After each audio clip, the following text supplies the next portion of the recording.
The story begins with a lone detective arriving at a long-abandoned house on the outskirts of town. Its exterior is overgrown with vines, and the building shows signs of decay, almost as if time itself had forgotten this place. The only source of light is a flickering lamp that casts eerie shadows over the property. As the detective enters, the house seems to come alive, creaking with every step they take. The floorboards groan underfoot, and the silence is deafening. Inside, they find bloodstains leading to a darkened stairway, and a broken vase lies scattered on the floor. The air smells of decay, and a cryptic symbol is etched into the wall. The detective knows immediately that this is no ordinary crime scene. This is something far more sinister. They discover a journal, detailing strange behavior from the family that lived here, an obsession with rituals and symbols. The detective's heart begins to race. Suddenly, the detective hears something, a faint whisper, barely audible. They spin around, but no one is there. A chilling realization dawns on them. The house isn't just haunted by memories, it's haunted by something far darker. The basement lies in silence, save for the unsettling sound of creaking floorboards. The air is thick with a sense of dread. The detective's flashlight flickers as it sweeps over the remnants of the ritualistic scene, sacred objects strewn around, cryptic markings on the walls. Every sound is amplified. The crunch of broken glass, the rattle of the flashlight, the distant ticking of a clock that seems to get louder.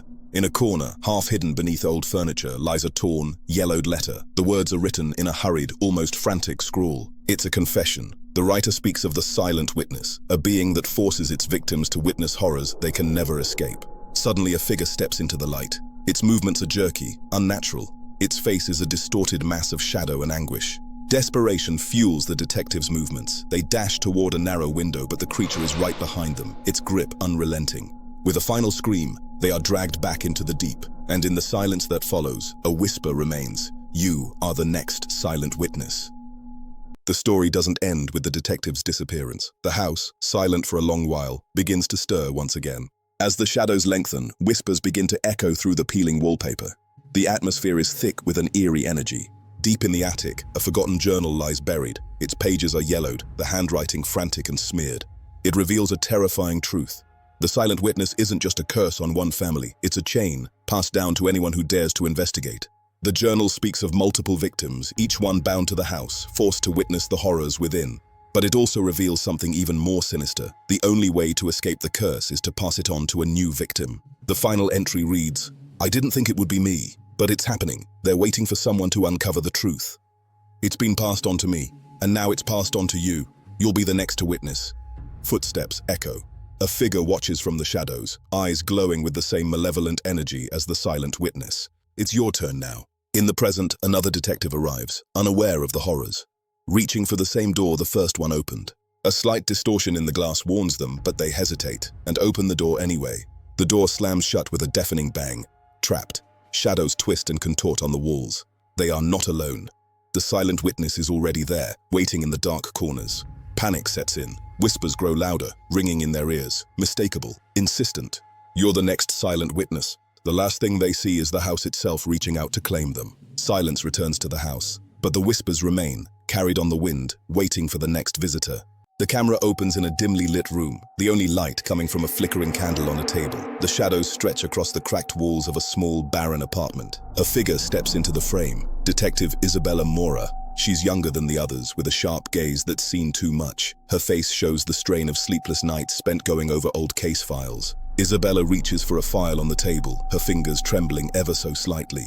The case details are all there. Samuel and Anna, the detective duo who disappeared months ago. A photograph of the house is pinned on the last page, one that shows the house in its entirety.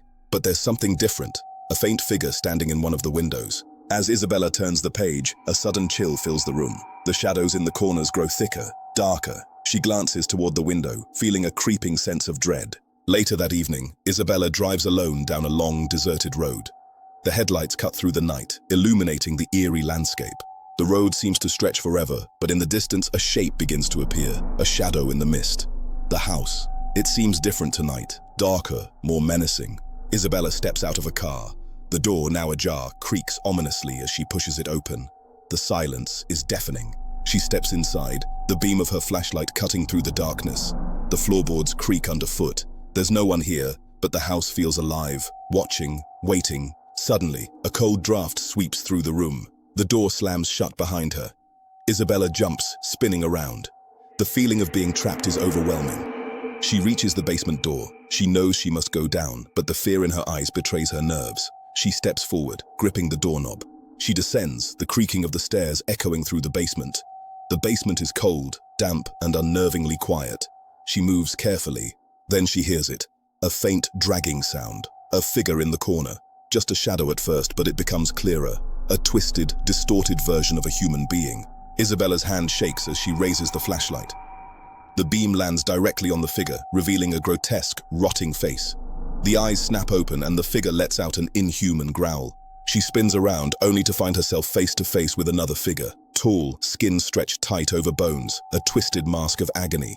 It reaches out with skeletal hands. She turns to run, but the house has changed. The hallway stretches, the walls close in. She's caught in a maze, every turn leading her back to the same place. In the final moment, Isabella collapses, her body trembling. Tears streak down her cheeks. The house has claimed her. She, too, is now a silent witness. The screen fades to black as the whispers crescendo to a deafening roar. Isabella's final scream echoes, lost in the emptiness of the house. The house calls again. Dark, ominous, looming against the night. It waits in the silence. The wind is still, everything eerily quiet. Just a faint light flickering upstairs, like a soul struggling to stay alive. A new figure arrives, Nora, an investigator drawn by a deep connection. Her brother disappeared here years ago, and she will find the truth. The door groans open. She steps inside. The house is vast, empty, and heavy with the feeling of being watched. An old portrait catches her eye, a family worn by time. But one face is familiar. It looks remarkably like her missing brother. In the study, a mirror reflects more than just her image. A shadow stands behind her. She turns, but the room is empty. An old journal reveals the horror. The silent witness claims those who enter. The curse has no end. She finds him, but he's not alone. The room fills with twisted figures.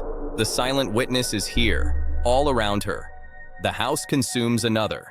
The cycle is far from over. Who will answer the call next? The cycle never ends. Part 9. The house remains. The air is still, the silence heavy. The outside world seems distant, as though the house has become completely disconnected from time itself. The windows are boarded up, casting the interior in permanent darkness. Inside, everything is frozen, but beneath the layers of dust and decay, the house is very much alive. It isn't merely decaying, it's waiting. Part 10. A new victim. David, a journalist, is drawn to the house by rumors of unexplained disappearances. He looks at the house, eyes filled with skepticism and curiosity. This is it, he thinks, the story of a lifetime. Inside, the house feels empty, hollow, but there's something unsettling about the quiet. The air feels thick. David can almost hear the house breathing. Suddenly, his flashlight flickers and goes out. When it comes back on, the beam shines on something that makes David freeze. In the distance, standing motionless, is a figure. Tall, thin, dressed in tattered clothing. Fear floods David's face. He is trapped. Part 11. The walls seem to close in. The figure is gone, but the whispers begin. Faint at first, then louder. You're the next silent witness. David turns and runs. He races down narrow hallways, but the house shifts. It's a maze with no exit. The whispers become deafening. Part 12. He slams into a door, but the room beyond is a twisted, impossible version of the house. He collapses, mind unraveling. The figure appears right in front of him. Please, let me go. The figure responds with a low, guttural laugh. You're the next silent witness. David tries to run, but the house has consumed him. Part 13. The house stands alone in the dark. In the farthest window, a faint glow. A figure stands waiting. It's not the house watching anymore. It's the silent witness, and the cycle begins again.